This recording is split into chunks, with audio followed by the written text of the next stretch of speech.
I definitely think we're seen as kind of like maybe the crazy uncle of climbing.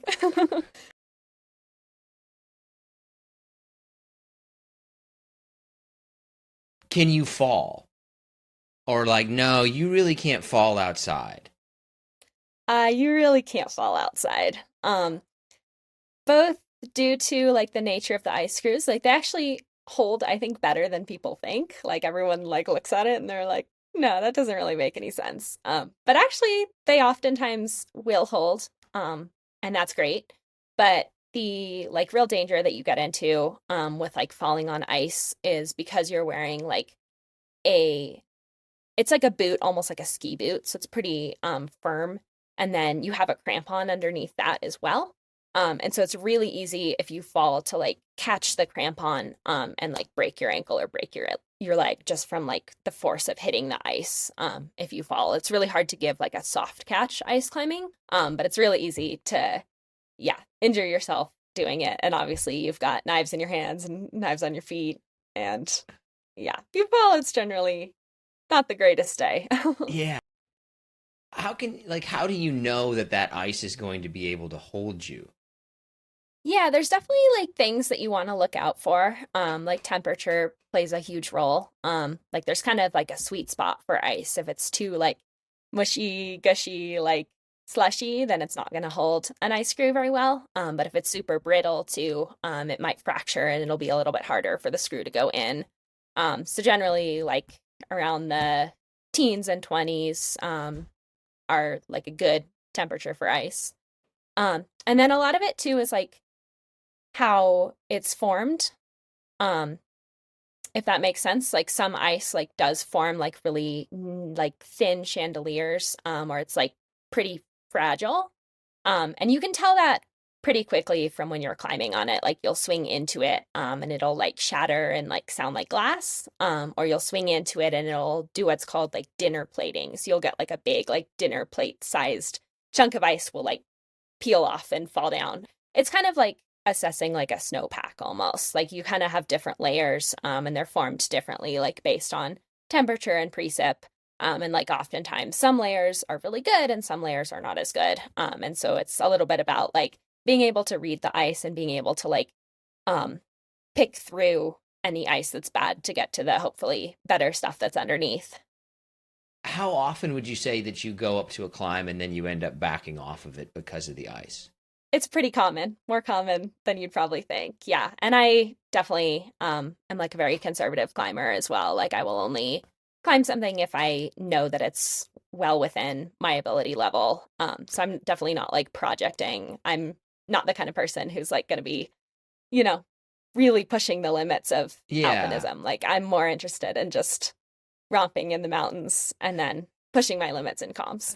I'm a numbers person. So if you said like, okay, one out of how many out of 10 times would you say you back off because of the ice quality? Maybe 3 or 4 out of 10. That's fairly high. That's more than Yeah. I thought that you would say that like, Yeah. oh, best places in the world to ice climb.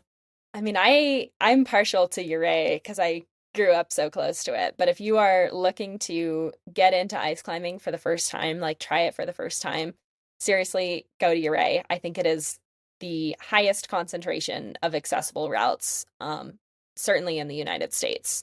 So go there. The guides there are awesome. I'm actually one of them, so that's fun. But yeah, go there, get a guide. They'll set you top ropes, and there's absolutely no stakes. Climb a couple pitches, enjoy it, and then walk right back into town for hot chocolate. It's 5 minutes away. Will there be people who are regular climbers, so to speak, and like, oh, I'm not doing ice climbing though? I mean, I there's definitely crossover. I think there's just so few ice climbers, even compared to rock climbers, that there's not like a ton of crossover. This one's a little in depth and maybe kind of tricky, but imagine you are at climbing high school. Who's the cool kid at climbing high school? The rock climbers, the trad climbers, the ice climbers? Like, who's the cool kid at climbing high school? It's probably not the ice climbers. It's probably the boulderers. I feel like they're the cool kids. They've got their, you know, beanies and oversized sweatshirts and I don't know. They're pretty laid back. They're pretty cool. Like nobody really has an issue with them. I think the ice climbers are kind of the weird kids, the ice climbers and the dry toolers.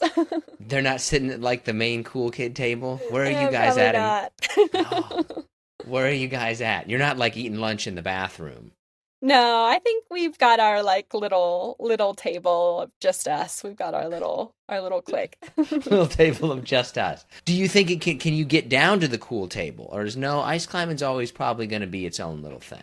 I think ice climbing's always going to be its own little thing, which is part of what I love about it, to be honest. Yeah. Like, I think it's Yeah. just not super mainstream because I think there's just so many people who look at it, even if they understand it completely, and just say, I have no interest in that. I would never want to do that. Like, good for you that you love it, but like, why would I go be cold to like, you know, climb up ice with knives? Like, that just doesn't sound like something that sparks joy for me.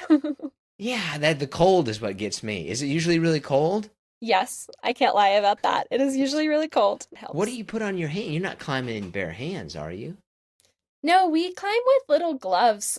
We actually, most of us use golf gloves, which is kind of strange. But nobody really makes like a glove for competition, like dry tooling. But with the competition stuff, you really need like to be able to like feel the tool and be able to like grip it as best as you can. And so even just having um a thicker glove there like makes it so you have to squeeze the tool harder and then you like pump out.